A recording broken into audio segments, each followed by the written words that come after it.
Hello and welcome everyone, my name is Maddles and welcome to another Starcraft 2 England cast. Today guys, I have got game 1 of a best of 3. It is from the Battle.net World Championships, it is from Group H and it is between the amazing aces Scarlett, the purple ZvP player in the top left, who's up against CreatorPrime, who is of course the red Protoss player in the lower right. Now Creator, absolutely amazing player. Scarlett, absolutely sensational. I'm hoping we're seeing some of the legendary creep spread out of her soon.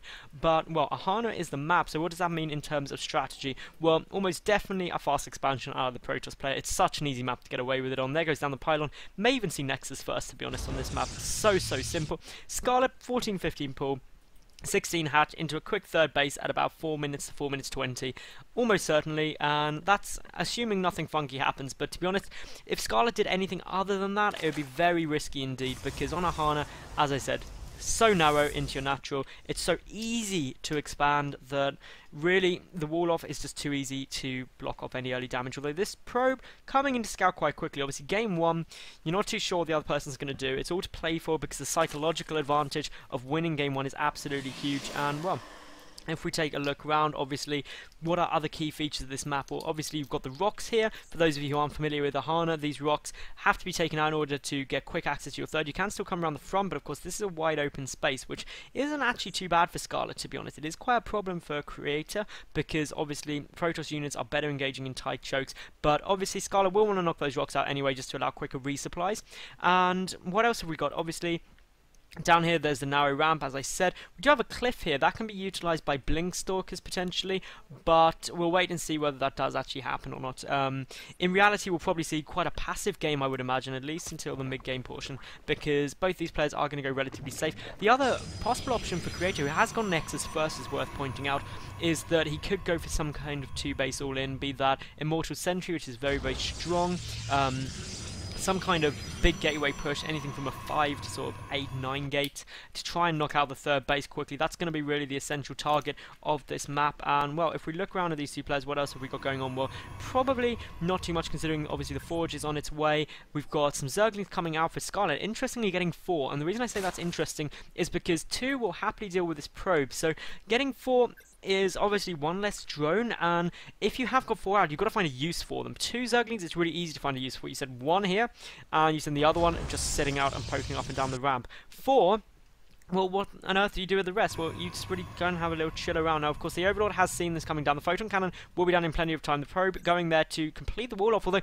not actually going to go there in time. He's going to see the Zerglings coming in, though, and this is going to get back. Phew, that was really close. Obviously, you don't want to let the Zerglings in. The pylon goes down. That'll obviously get countered. The probe dies. Doesn't die, though.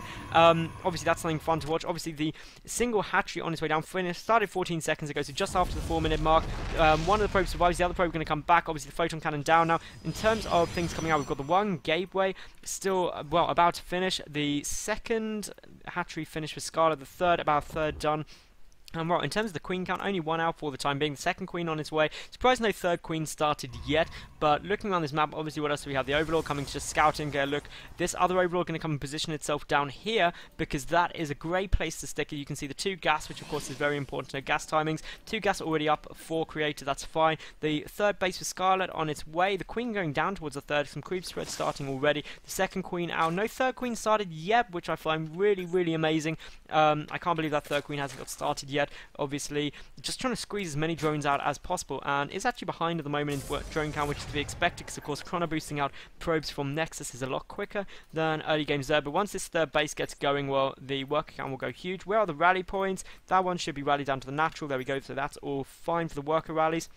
Looking here, we do of course have the Overlord coming in. We do have what is Gateway chrono boosting our Stalker. The Zealot wasn't skipped, it goes down to the Watchtower, so that's all fine. Meanwhile, these Zerglings, they're just running around keeping an eye out for any pylons or anything. In terms of map vision, obviously Creator has decent map vision. Scarlett with really pretty good map vision of exactly what's going on everywhere. Keep an eye on those gas counts. That Stalker's going to push back that Overlord now, but that doesn't really matter too much. The only thing really missing is this sort of area. Worth checking that out just to make sure there's no proxy pylons going down, because of course the threat is what else could be coming in. Obviously this pylon here keeps an eye out for the Overlord, but the Overlord actually sitting back here. No sign of what is going to be the strategy yet, other than of course the +1 ground weapons on their way out. Scarlett just droning exactly as she should be. A sentry coming out now following this up. Again, this is pretty normal getting the sentries out. The rock's getting taken out. That could be an indicator that maybe the third base wants to come down fairly soon. These Zerglings in the center going to get a bit of harassment from a Zealot and a Stalker, so they will be forced to run back without speed. Speed not started yet. 3 more gateways being added on, so this could be a delayed 4-gate pressure, which is always good. It allows you to expand behind it. We've got the Twilight Council coming down as well, so it could be early blink play. That, of course, is very nice as well. This one Stalker Zealot pressure can be nice. Picking off a creep tumor as well while it's building doesn't get cancelled by Scarlett. That, of course, puts a dead end to that second chain of creep, which you never really want to see happening. The lair on its way, the evolution chamber and Roach-1 coming down at the same time at about the 7-minute mark, which is good timing. Anywhere between about 6 minutes 30 and 7 minutes is a good time for those to get started. Meanwhile, the Robo facility on its way down, so is Creator going to try and utilize this cliff area? Obviously, Overlords are sitting here. Great map vision from Scarlett, as you can see from these Overlords. Just keeping a good idea of everything that's going on. Need to try and hold this watchtower, though. That'd be absolutely perfect. And probably going to take that once this Stalker gets killed off, which it's going to try and run away as best it can. These rocks are getting focused by the sentries. We've got even more sentries coming down here. So, as you can see, an awful lot on the moment. We've got Blink on its way, obviously. The Observer coming down as well. This is really just gearing up to be what is essentially going to be a 3-base play out of Creator. 3-base Protoss, exceptionally strong, and obviously Scarlett needs to start thinking about taking the 4th, maybe even the 5th base as well at some time soon. Now, these Zerglings are very important to keep harassing the Stalker. Speed is nearly finished up, at which point it'll be easy to deal with. The +1 missile attack coming down as well as Roach speed on its way. That's going to make them very, very effective units. The creep spread needs to keep going. Scarlett very, very good with creep spread normally. Here we go. We've got the units moving down. We should get the Nexus started any second. There's enough money for it. So just keeping an eye out. Obviously that Observer getting taken down. Will now be fully aware that that hatchery is coming, but as you can see, quite a few units moving across the map. Great work with this Observer here, just keeping an eye out for basically any units that are moving. So this basically allows Creator to get into a good position. Scarlett does have the supply advantage, but not a huge one, as you can see. Only a slight worker advantage at the moment. 61 to 57 isn't huge. I'm surprised Scarlett hasn't droned more, getting the Infestation Pit out now. Here comes the 11 additional drones, so that's all good. The +1 Carapace coming down, +1 missile attack already finished, +1 ground weapon done for the Protoss. 3 Force to pick off 2 Roaches. Maybe a bit of an overspend, but obviously, as you can see here, we do have the 4th base coming out from Scarlett. Everything's good, getting up the 6th gas there. In terms of downward Creators getting up, well, he's getting an Immortal out now. He's got this Twilight Council, which he's got Blink from. That's researched. +2 ground weapons on their way down as well. This watchtower being held nicely. The Observer keeping a good eye on what the Zerg forces are doing for the time being. We've got the double cannon of the 3rd. That just helps you defend nicer. The complete wall up here at the natural. That's going to prevent any kind of Zergling run-bys, which of course are a big threat, and something on a Hana is always a good idea to do, because then you only have this one area to defend really, which is really, really nice. As you can see, the Zerg units moving around, trying to just get out of the way of this quite large Protoss force, and obviously with the 2 Immortals, with the high sentry count, those Roaches and Zerglings are going to struggle on their own. Infestors should be hitting the scene shortly, though. As you can see, Pathogen Glands down there at 40 supply. So there go 40 seconds through. There goes all of the Infestors. That is good. Of course, Infestors take 50 seconds. Pathogen Glands takes 80. So you can start Infestor production at just gone 30 seconds of Pathogen Glands. And obviously, they will pop with the additional energy, which is something that all good Zerg players should know and utilize. As you can see, the Immortals still increasing in number. The Robo Bay coming down. Up here for Scarlett, the 4th base up. That's all looking good. The 2-2, the 1-1 melee upgrades coming down. Hive just starting up as I speak, and of course this is just a transition into late game, and of course that Hive starting before the 12-minute mark, that is exceptionally early. That's because the information Scarlett's got. The 3rd base is down. That means the Protoss is teching hard.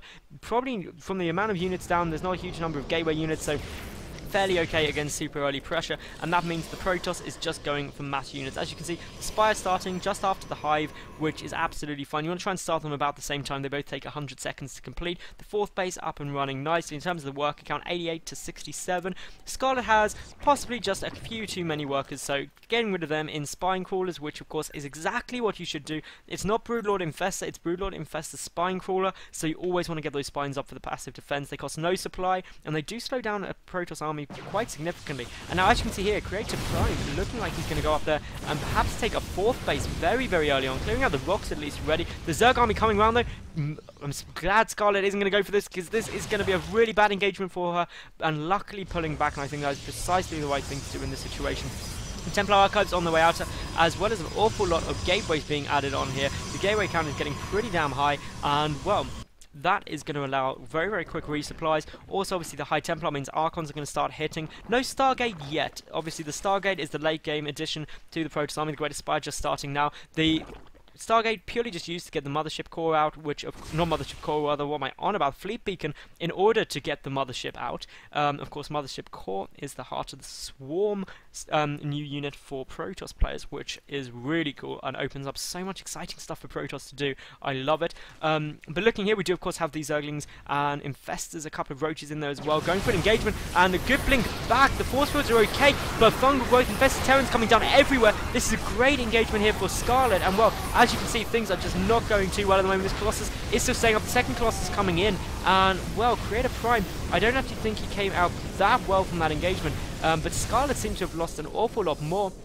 And, well, the supply advantage is definitely there for Scarlett, but the Protoss force kept its power units. The two Colossi stayed up, the Archons stayed up, and that could run into some problems. Another Archon morphing in here, and, well, those Corruptors are coming over. They're going to try and pick off the Colossi. The good Fungal Growth goes down, but in come the Charged Zealots, and, well, we've got another big engagement coming down here. This is pretty fun to watch. Both Colossi do go down very, very quickly. You do see here the Corruptors are now effectively useless, though now they've picked off all their targets. A good attack position for the Protoss player, being able to create a nice narrow choke for the Zerg units to try and be forced to engage in. The Archons all go down, and well, this is where it starts getting unfun for the Protoss, because suddenly the Immortals are at the front of the fight, and that is never going to work out too well for you, because let's face it, Immortals are great unless they're focused down, but somehow Creator has managed to keep all but one of those Immortals alive and is now pushing forward very, very quickly. But 4 Broodlords are in production, 56 Zerglings just about to pop, and well, Spine Crawlers, they're trying to move back, they're trying to get into a good defensive position, but CreatorPrime just seems to have so much momentum right now. Ace Scarlett is going to have to think fast if she wants to hold this game, because otherwise this is not going to go well. One of the Broodlords getting picked up while morphing, that is a big loss. The second one almost certainly going to go down as well. It does, but the Broodlords pop out, one gets instantly gone, and Scarlett is forced to GG out, and Creator, in what was just an endless push, just went and won, and that is never a bad move at all. And of course, that was game 1, guys, so if you did like it, I'll see you at game 2 in any second of this best of 3. It's on my channel. I'll see you there.